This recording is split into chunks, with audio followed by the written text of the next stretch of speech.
जे मथुरा से लेकर आयो, पहनकर दिखाओ ना। लल्ला मैं अभी आई। हाँ यशोदा, यशोदा देख तो लो। बाबा, वस्त्रों और आभूषणों से कुछ नहीं होने वाला।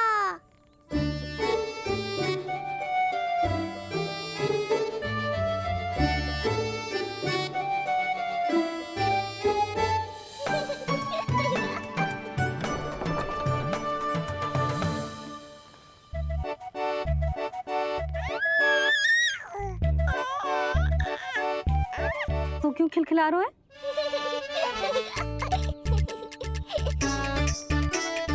मैं तो बस इसे संभाल कर तू चुप कर लल्ला।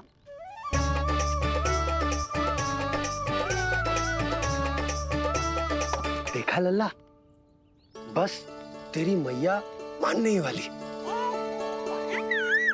उपहार मिल गया है, अब तो देखना कैसे मेरी पसंद का भोजन कराएगी। भोजन में स्वाद चाहिए तो मनाने का कोई और ढंग खोजना पड़ेगा।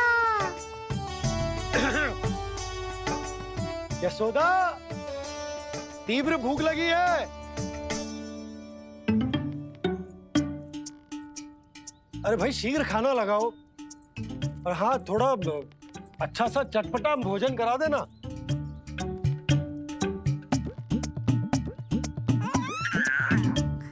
अब देखना अच्छे अच्छे पकवान लेकर आएगी।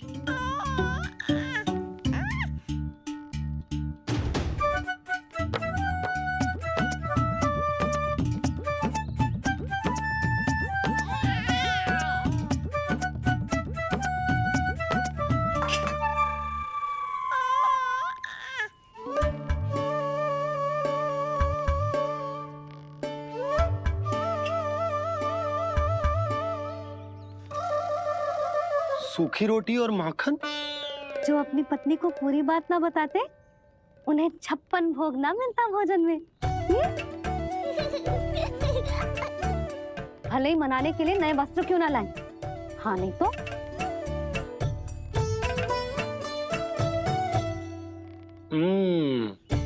वाह, ये सूखी रोटी और माखन में भी क्या स्वाद है। बस भोजन के साथ तुम ऐसी दो मीठी बातें कर लेती तो आनंद आ जाता। आनंद तो कछुआ पतियों को अपने पत्नियों से बातें छुपाने में भी बहुत आता है लल्ला। देख लल्ला, जब तू बड़ा हो जाएगा ना तो अपने जीवन संगनी से सब कुछ बताइयो, कुछ भी छुपाइयो मत।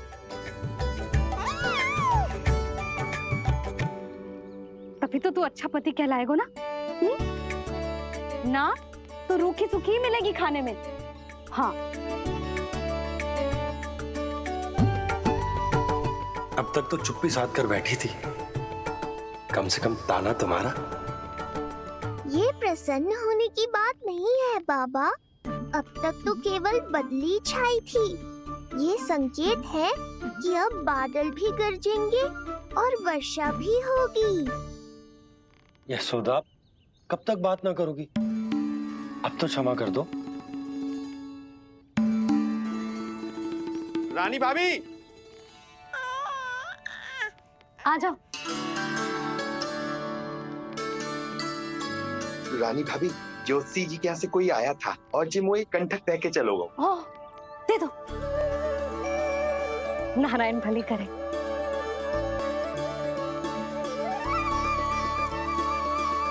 कंठक किस लिए? तुझ पर इतने संकट आ रहे हैं ना लल्ला, इसीलिए ज्योतिषी जी से कह के जो यंत्र वाला कंठक मंगवाओ है तेरे लिए।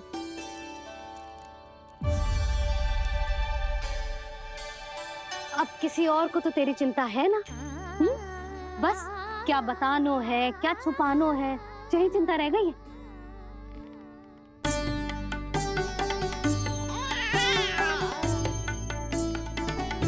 यशोदा, चिंता मुझे भी। तभी तो बता ना पा रहा हूं कि हमारे लल्ला पर आने वाले संकटों के पीछे कोई और ना, स्वयं कंस।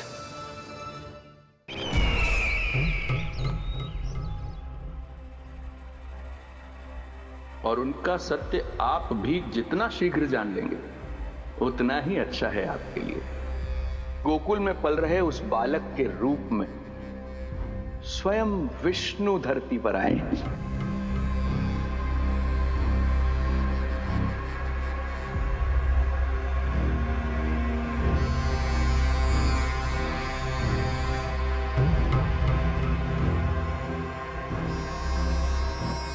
स्वामी, लगता है रात्रि भर नींद नहीं आई है आपको। पूतना मारी गई, श्रीधर भी गया, केवल इसलिए कि आप देवकी और वसुदेव के समक्ष दुर्बल पड़ गए। संतानों के जन्म के लिए आपने उन दोनों को जीवित छोड़ दिया।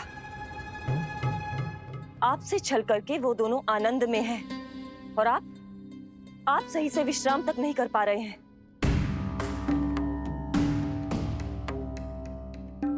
स्वामी, यदि आपके स्थान पर मैं होती ना तो उन दोनों को ऐसा कठोर दंड देती कि उचित समय पर हस्ती। पहले मैं उन दोनों के उस मायावी बालक का वध करूंगा, फिर उन दोनों को अपने पैरों के तले कुचल दूंगा मैं।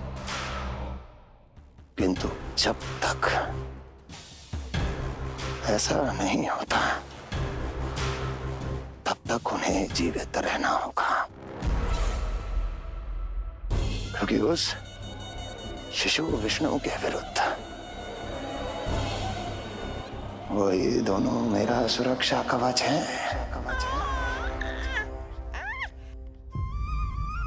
चिंता करो कंस मामा, आपका ध्यान अपने ऊपर से हटने दूंगा, तभी तो कुछ और सोच पाओगे। पुत्र होने का दायित्व मुझे दोनों के प्रति निभाना होगा, चाहे वो मुझे जन्म देने वाले माता पिता हो या मेरा लालन पालन करने वाले मैया और बाबा, जो इस समय युद्ध के लिए तैयार है।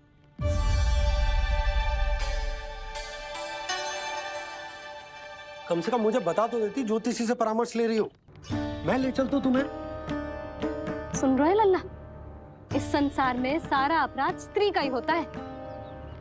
बात अपराध की ना है यशोदा, मैं बस ये कह रहा हूँ कि मुझे अगर ये बात बताई होती जान मुझ के ना बताई, तनिक आपको भी तो पता चले अपनों से कछु छुपाने पर कैसा लगता है। युद्ध तो घमासान होता जा रहा है। इसी कारण बस यदि मैंने कछु ना बताया तुमको तो क्या तुम उसका प्रतिशोध लोगी मुझसे?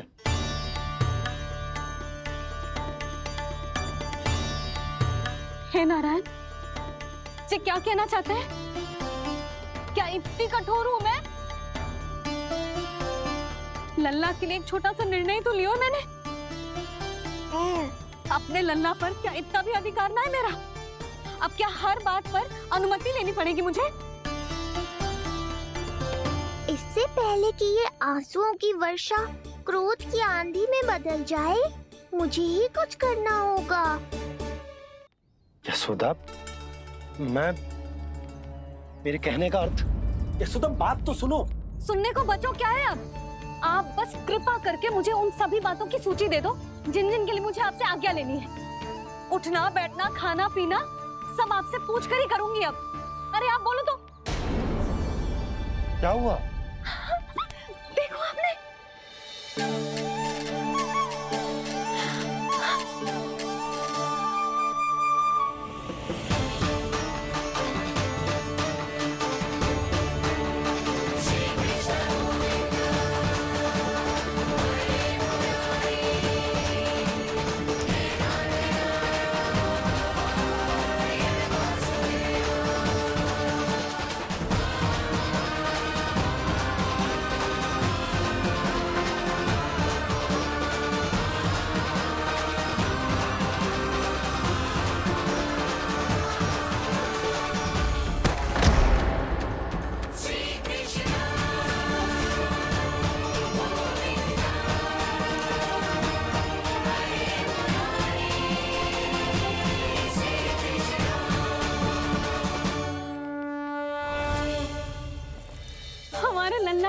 पहली करवट ले ली।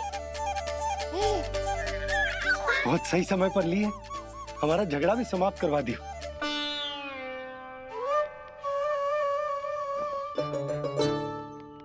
यशोदा भाभी, तुम दोनों ने क्षण भर की देरी कर दी। अभी लल्ला ने पहली करवट ली है। हाय, सच्ची? अब भूला जानकी, तुम पूरे गोकुल में मिठाई बंटवाओ। गोकुल के राजकुमार ने आज पहली करवट ली है। हाँ। और यशोदा तुम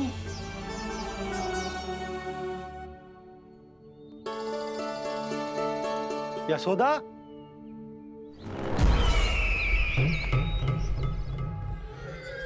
कौन था वो? कहाँ गया? है? कोई तो है यहाँ। ये आप क्या कर रहे हैं स्वामी? कोई तो था, किसी ने तो मुझे धक्का दिया है। ये संभव नहीं है महाराज। इस कक्ष की सुरक्षा इतनी कड़ी है कि एक चींटी भी बिना सुरक्षा जांच के भीतर प्रवेश नहीं कर सकती। किंतु ऐसा हो सकता है जब वो विष्णु अपनी माया का प्रयोग करे।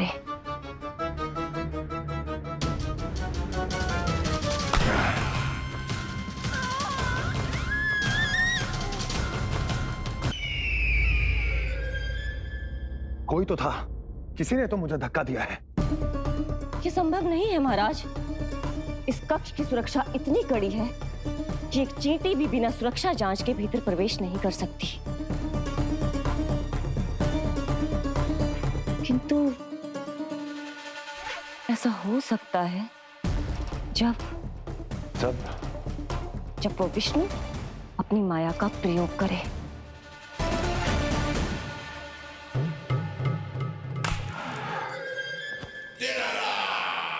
ओ विष्णु मायावी है, छलिया है, वो कुछ भी कर सकता है।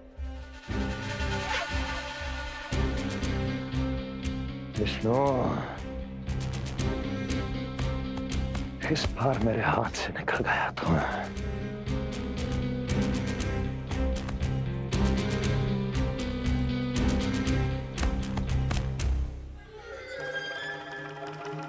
लौह को लौह काटता है, विष का उपचार है विष, और माया का माया। क्या कहना चाहती हो? यही कि इस कार्य के लिए पूतना और श्रीधर जैसों का चुनाव उचित नहीं था। ये सभी तो मानव देहधारी थे जिनकी पहचान सरलता से की जा सकती थी। इस कार्य के लिए आपको किसी ऐसे का चुनाव करना होगा जो मायावी हो, जो अपनी इच्छा शक्तियों से कहीं भी आ जा सकता हो, जो कि इस वातावरण का, इस प्रकृति का हिस्सा लगे, जैसे कि कोई पशु पक्षी।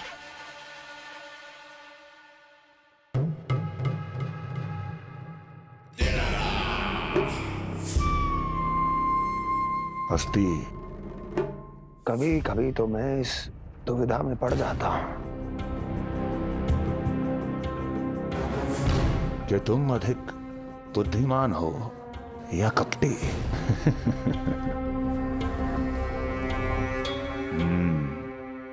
मैं जानता हूं कि अब मुझे किसे भेजना है, कौन है इस कार्य के लिए सबसे अधिक उपयुक्त। यशोदा, यशोदा,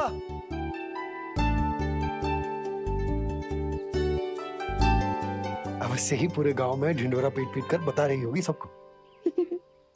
हे प्रभु, आज ना मैं बहुत प्रसन्न हूँ। आज मेरे लल्ला ने अपने बड़े होने का पहला संकेत दिया है। देखो ना आपने।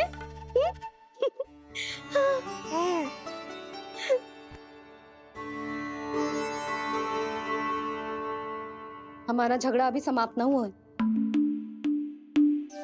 तुमको अब भी बात ना करनी? मैया, अब मान भी जाओ ना।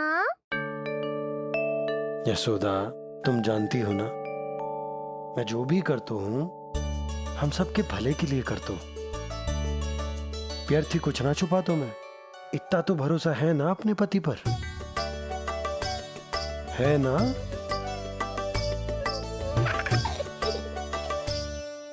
पर फिर भी यदि तुम्हें लगता है कि मुझसे भूल हुई है तो मुझे क्षमा कर दो। ये क्या कर रहे हो आप? कान तो मुझे पकड़ना चाहिए। आवश्यकता से तनिक अधिक क्रोधित हो गई मैं, नहीं? मुझे पता है, मुझसे अधिक मेरा भला बुरा जानते हो आप। मुझे समझना चाहिए ना, यदि आप मुझे कुछ ना बता रहे तो इसमें भी मेरा ही हित होगा।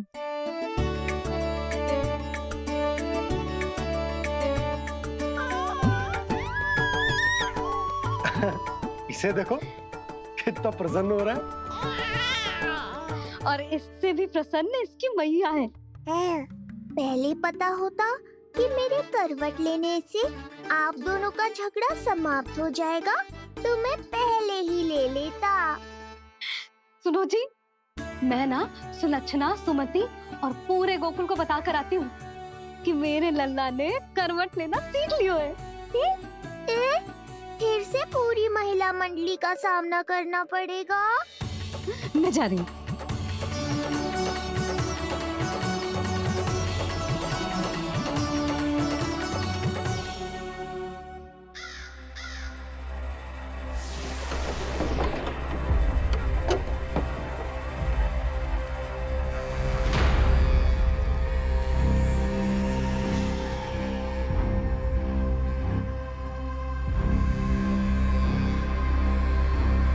इस बार चुना है आपने असली योद्धा महाराज।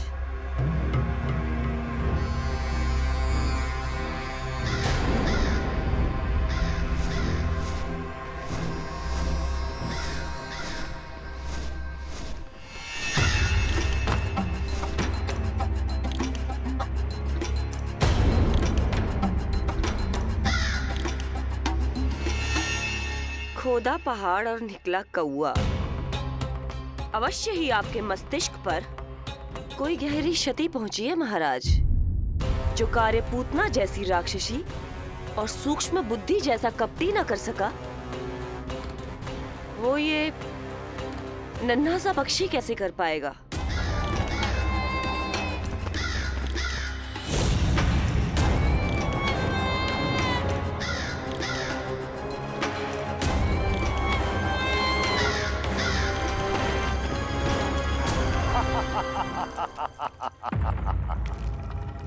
कागासुर, बताओ, क्या तुम में वो क्षमता, वो योग्यता है जो मेरे अधूरे कार्य को पूरा करने के लिए आवश्यक है?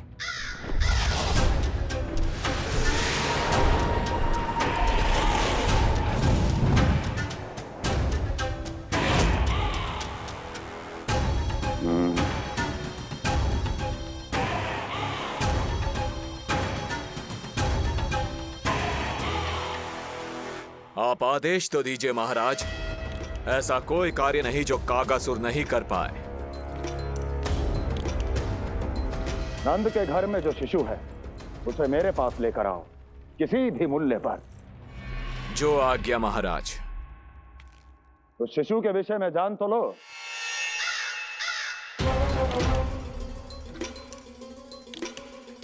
जितना आपने बताया उतना ही पर्याप्त है महाराज।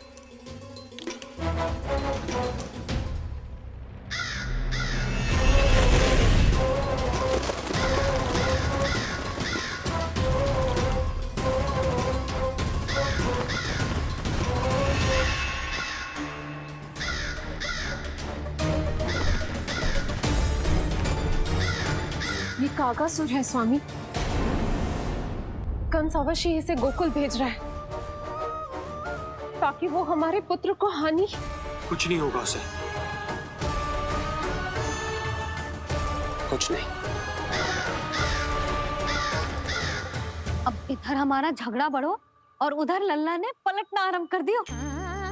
फिर प्यारी सी किलकारी मारी और ऐसे करके पलट गो। क्षणभर को तो ऐसा लगो जैसे देखते ही रह गए। जशोदा जी अब तक 10वीं बार बता चुकी हो अरे क्या बता चुकी है, मुझे ना बताएगी? तो अब फिर से पूरी हरिकथा सुननी पड़ेगी। नारायण नारायण मौसी, आओ सुमति। कैसे हो नीलमणि? मैं उज्जवल, मित्रता करोगे? देखो मेरे पास हिरन भी है, घोड़ा भी है। मैं तुम्हारा सबसे अच्छा मित्र बनूंगा। ये तो सत्य है, तुम मेरे बहुत काम आओगे मित्र। उज्जवल, लल्ला को ना सता, जा उधर जाके खेल। हाँ, क्या हुआ जीजी, कैसे हुआ बताइए ना। आज ना लल्ला ने पहली बार करवट ली है। ठहरो यशोदा जी, बार बार बताने से अच्छा है नीलमणि से कहो एक बार फिर करवट लेके दिखाए। ये अच्छा सुझाव दिया है तूने। लल्ला, करवट लेके दिखा।